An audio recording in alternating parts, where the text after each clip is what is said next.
जिसका कुछ समझ में नहीं आता कि बिल क्या है, सुप्रीम कोर्ट क्या बोला, जिसका कोई समझ में नहीं है। उनका बहुत खुशी है कि सुप्रीम कोर्ट ने इसका ऊपर पाबंदी लगा दिया, हटा दिया बिल। उसका बहुत खुश है कि वो लोग समझ में नहीं आ रहा, क्योंकि उन लोगों को बुलाया गया, जो पर्सनल लॉ बोर्ड है, जो जमातुल उलेमा है, उस तरफ से उस लोगों को बुलाया गया कि आप लोग चलो, आप लोग शामिल हो जाओ हमारा सम्मेलन में, है, क्योंकि आपको सब जमीन छीन लेगी ये लोग।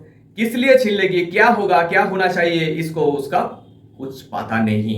सिर्फ ये जमातुल उलेमा का जो लोग हैं, उस लोगों को बातों में उलझा कर ये लोग हरकत मचा रहे हैं। तो सुप्रीम कोर्ट में आज वक्फ अमेंडमेंट बिल का कार्रवाई था। वो कार्रवाई ज्यादा से ज्यादा तौर पर हुआ है। इस कार्रवाई को लेकर जिन्होंने पिटीशन फाइल किए थे उन्होंने बहुत खुश हैं, क्योंकि सुप्रीम कोर्ट ने इस कानून के ऊपर पाबंदी लगाई। किस पाबंदी लगाई, ये पहले समझना चाहिए।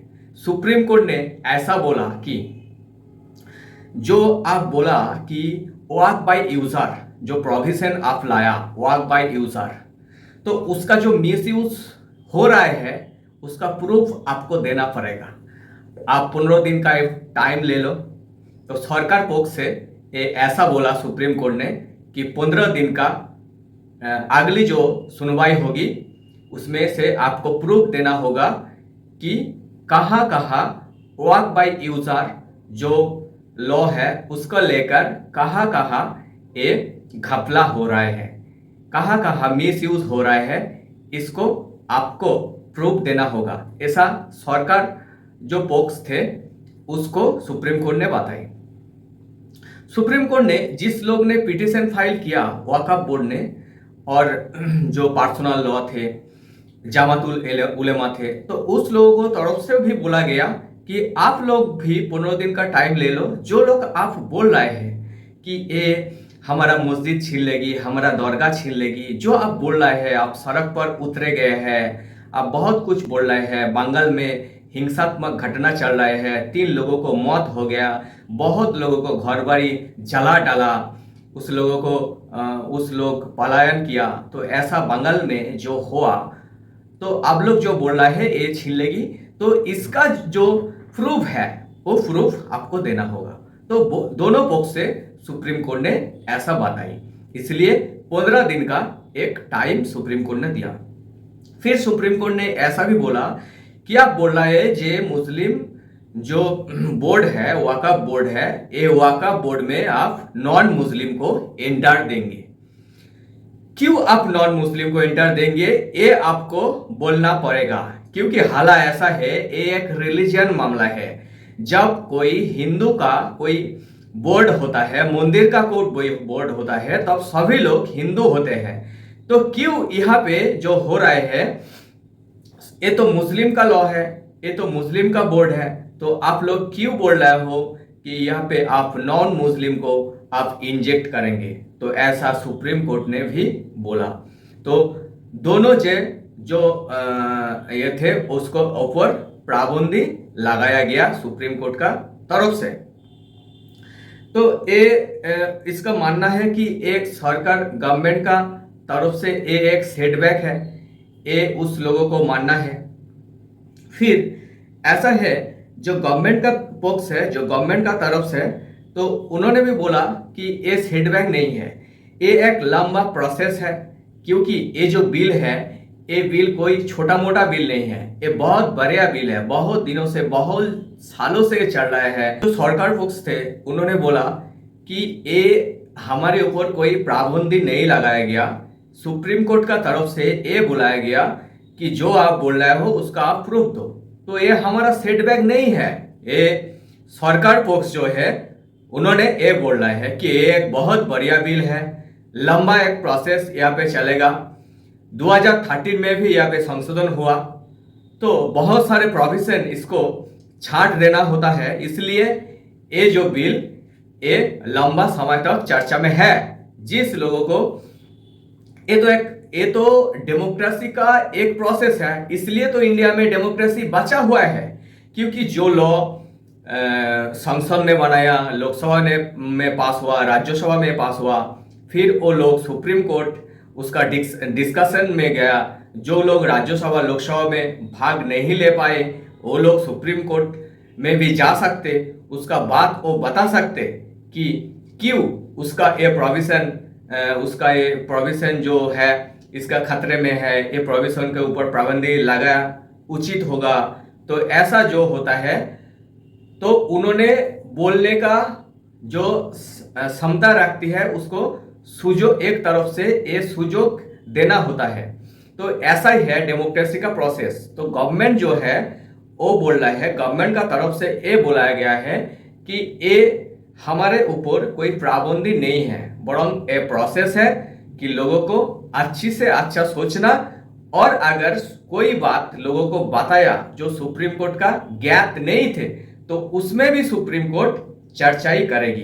तो ये है डेमोक्रेसी का प्रोसेस। तो ऐसा ही बोल रहे हैं जो गवर्नमेंट पक्ष है, उन्होंने ऐसा ही बोल रहे हैं कि तो ये हमारे तरफ से कोई पाबंदी, कोई प्रतिबंधी नहीं है, इसका उनका मानना है।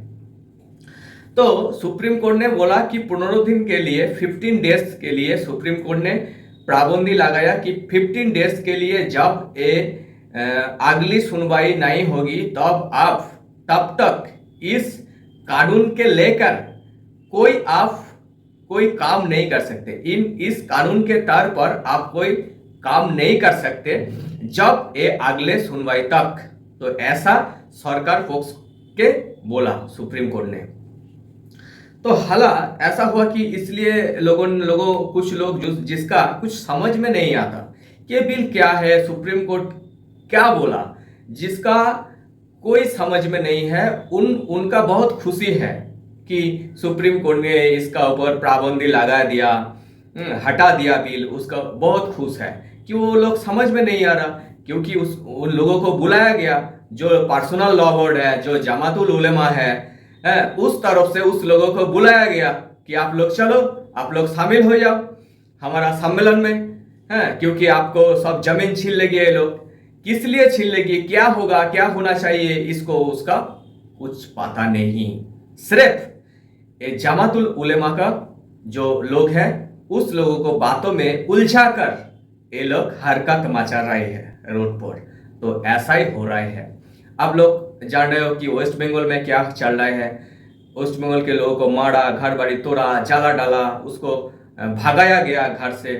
और ममता बनर्जी का वो मिनिस्टर क्या कहलाते, बोल रहा है कि वो तो बंगाल में ही है, वो मुर्शिदाबाद से माला गया, डिस्ट्रिक्ट अलग हुआ लेकिन बॉर्डर तो बंगाल में ही है ना।